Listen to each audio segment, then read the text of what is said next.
大家好，我是 Tony， 我现在在我家附近的广慈博爱园区，今天要来这边 Tony 开讲。我今天开讲的主题是源自4月份我到花莲台东旅行的时候，参观花莲观光糖厂，当时导览人员为我介绍台湾糖业之父新渡户道造。新渡户道造是日本著名的教育家、农学家，也是外交官、国际和平主义者。他不仅对台湾的糖业具有重大贡献，在日本也具有重大影响力。日本政府曾经将新渡户道造的肖像印制在5000元的日元纸钞上，可见他在日本的历史地位。而新渡户道造与台湾的关系，主要是在农业方面，特别是糖业。台湾糖业的历史其实蛮悠久的，从荷兰时代就开始了，清代也有很多传统的糖部。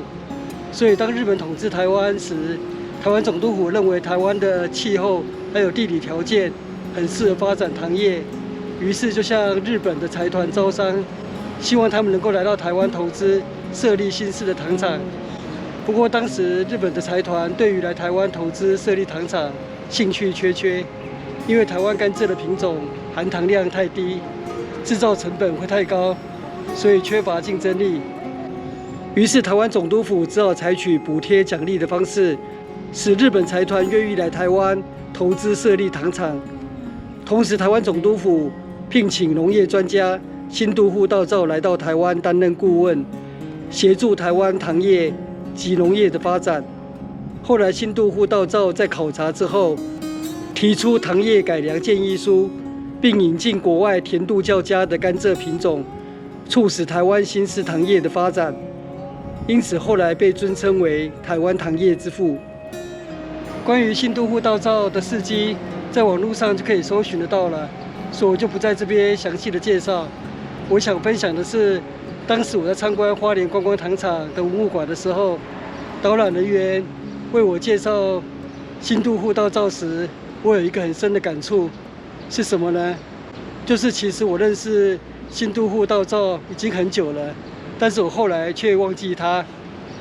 我认识新渡户道造是在多年以前，那是我大女儿念大一的时候，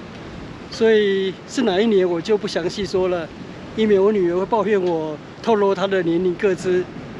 当时我女儿大一的通识课程，老师要求他们写一本书的读书报告，这本书就是新渡户道造的成名之作《武士道》。那我女儿是读自然组的。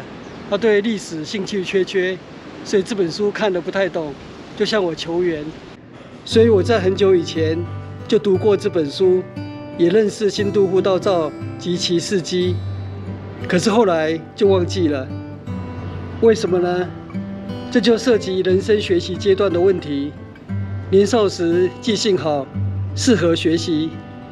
当时学校教的内容很快就记起来。而且学校有复习、有考试，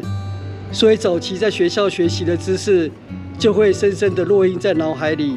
可能一辈子都不会忘记。然而，我们中年以后读到的书，如果没有反复地去读它，或是在生活里面有在接触到它，那么事实上是很容易忘记。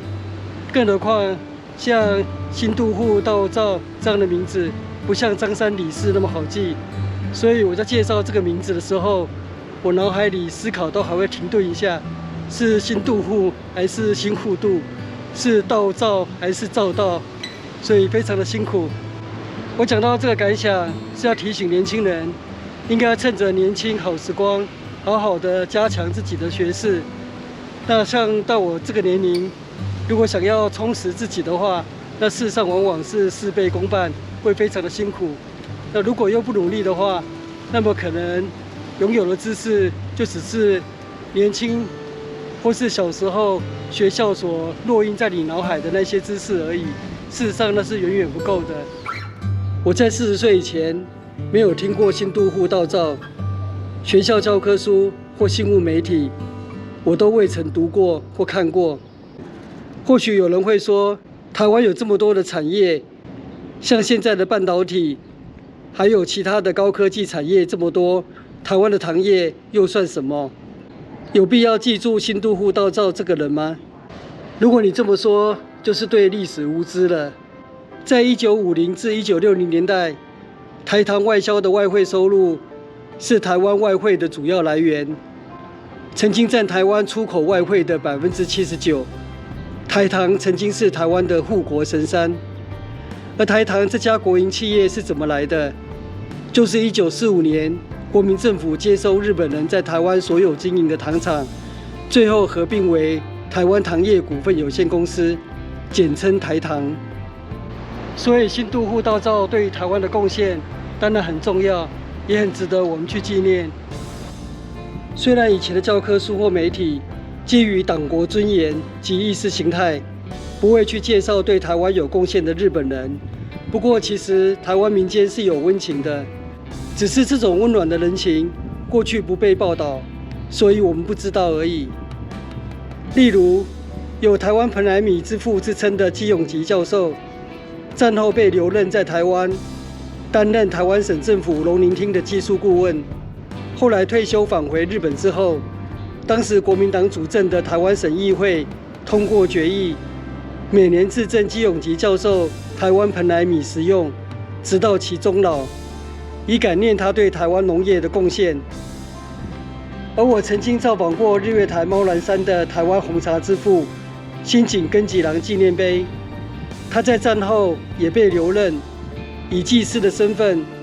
将红茶制造技术完整的转移给接收的国民政府官员。民国35年，新井根吉郎因感染疟疾而在台湾去世。民国38年，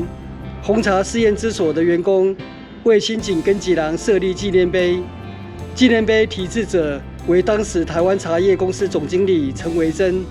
而陈维珍就是当时来接收猫兰山红茶试验之所的外省官员。他也表达了对新井根吉郎的感念。这是台湾民间真实的情感流露，是教科书不愿提及的历史。1949年，国民政府在内战失败，退守台湾，所有庞大的家业都留在中国大陆，被敌人侵占。但是国民政府接收了日本人留在台湾的庞大产业，而成了立足台湾的基础。所以过去有人说，国民党在台湾能够经济起飞，这是因为日本人所建立及留下来的基础。这句话确实是事实。不过即使是受到前人的余荫，这种余荫当然会随着时间影响力会越来越小，而后人自己的努力会越来越关键。在日本结束台湾统治的50年、60年、70年之后，如果还有人认为国民政府在台湾有所成就，是因为日本人留下的建设造成的，那就是昧于后来的事实了。但是如果有人因为台湾现今经济及产业科技的成功，成为全球高科技产业的关键供应链，取得前所未有的成就，而忘了自己过去曾受惠于人，我认为这种行为就是所谓的饮水不思源了。我今天的Tony开讲就到这边结束，谢谢收看，我们下次见，拜拜。